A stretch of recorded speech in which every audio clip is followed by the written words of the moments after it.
Hello, நான் ஒரு சின்ன விஷயம் ஷேர் பண்ணுறேன். இந்த மழை காலத்தில் நமக்கு திடீர்னு கோபம் வரும், ஃப்ரஸ்ட்ரேட்டடாக இருக்கும், திடீர்னு சந்தோஷமாகவும் திடீர்னு சோகமாயிடும், மனசு ஸ்டேபிளே இல்லாமல் இருக்கும். ஏன்டா இப்படி திடீர்னு நடக்குன்னு நம்ம யோசிச்சுட்டே இருப்போம். இதனால் நம்மளோட கான்ஃபிடென்ஸ், மோட்டிவேஷன் எல்லாமே குறையும், மாறிடும். லைஃப்லேயும் ஒர்க்லேயும் நிறைய பிரச்சனைகள் வர வாய்ப்பு இருக்குது. இதெல்லாம் சரி செய்யணும், ஆனால் எப்படின்னு தெரியாது, நம்ம குழம்பிகிட்டே இருப்போம். எனக்கும் லாஸ்ட் ஃபியூ வீக்ஸாக இப்படி தான் இருந்துச்சு. ஆனால் நானும் யோசித்தேன் ஏன் இப்படி நடக்குன்னு. கொஞ்சம் ரிசர்ச் பண்ணி பார்த்த பிறகு தான் தெரிஞ்சுச்சு எதனால் அப்படி நடக்குது, யார் காரணம், அதை சரி செய்ய என்னென்ன வழி இருக்குதுன்னு. இப்படி ரெண்டு வழிகள் இருக்குது. அதை சரி செய்கிறதுனால நல்ல தூக்கம் கிடைக்கும், பீஸ்ஃபுல்லாக இருக்கும், எந்த கோபமும் ஃப்ரஸ்ட்ரேஷனும் அதிகமாக வராது, சோகம் வரவே வராது, மைண்ட் ஒரு மாதிரி நார்மலாக பீஸ்ஃபுல்லாக போகும், இந்த கிளைமேட்டையும் என்ஜாய் பண்ண முடியும். அந்த ரெண்டு வழிகள் என்னென்னு பார்ப்போம். இப்படி டிப்ரெசிவாக நம்ம ஃபீல் பண்ணதுக்கு மூல காரணம் நம்மளோட லைஃப் ஃபேக்டர்ஸும் லைட்டும் தான். ஆமாம், லைஃப் ஃபேக்டர்ஸை நம்மளால் மாற்ற முடியாது, ஆனால் லைட்டை நம்மளால் கண்ட்ரோல் பண்ண முடியும்.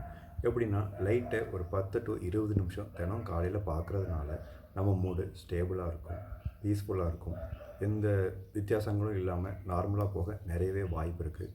நானும் இப்போ கடைசி 2 வாரமாக எக்ஸ்பீரியன்ஸ் பண்ணிகிட்ருக்கேன். ஸ்டேபிளாக இருக்குது, பீஸ்ஃபுல்லாக இருக்குது. நீங்கள் எழுந்தோடனே காலையில் ஒரு 10 to 20 நிமிஷம் வெறும் க்ளவுட்ஸை போய் பார்த்தா கூட போதும்.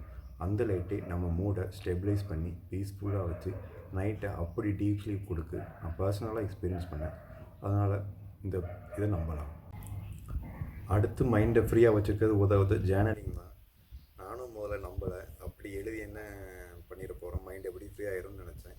ஆனால் ஒவ்வொரு நாளும் ஒவ்வொரு 5 நிமிஷமும் உட்காந்து ஒவ்வொரு தேவையில்லாத ஏதோ ஒன்று வரும்ல, அதை எடுத்து எழுதும்போது அதை டேரெக்டாக நம்ம ஃபேஸ் பண்ணுற மாதிரி, பேப்பரில் ஃபேஸ் பண்ணுற மாதிரி ஃபேஸ் பண்ணும்போது அது அப்படியே காணாமல் போயிடுது. அதோட அழுத்தம் மனசுலேருந்து குறைஞ்சிருது. அதனால் மைண்டு ஓரளவு ஃப்ரீயாகவும் பீஸ்ஃபுல்லாகவும் இருக்குது. இப்படி எழுதுறதுனால நம்மளோட ஸ்ட்ரெஸ்ஸு குறையுது, மைண்டு மாறுது, இந்த மற்ற லைஃப் ஃபேக்டர்ஸ் அஃபெக்ட் ஆகாமல் பார்த்துக்கிடுது. அதனால் ஜேர்னலிங் முதல்ல ஒரு 5 நிமிஷம் ஆரம்பிங்க. ஒரு தாட் போதும், ஒரு பக்கம் ஒரு தாட் போதும்.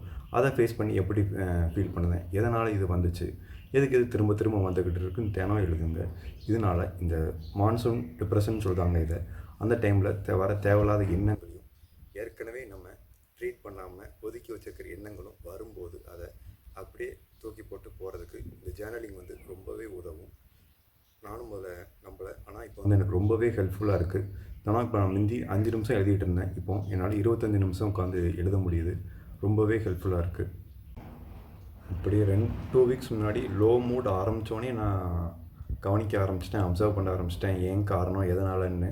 இப்போ தான் இது கிடச்சிருக்கு, விடை கிடச்சிருக்கு.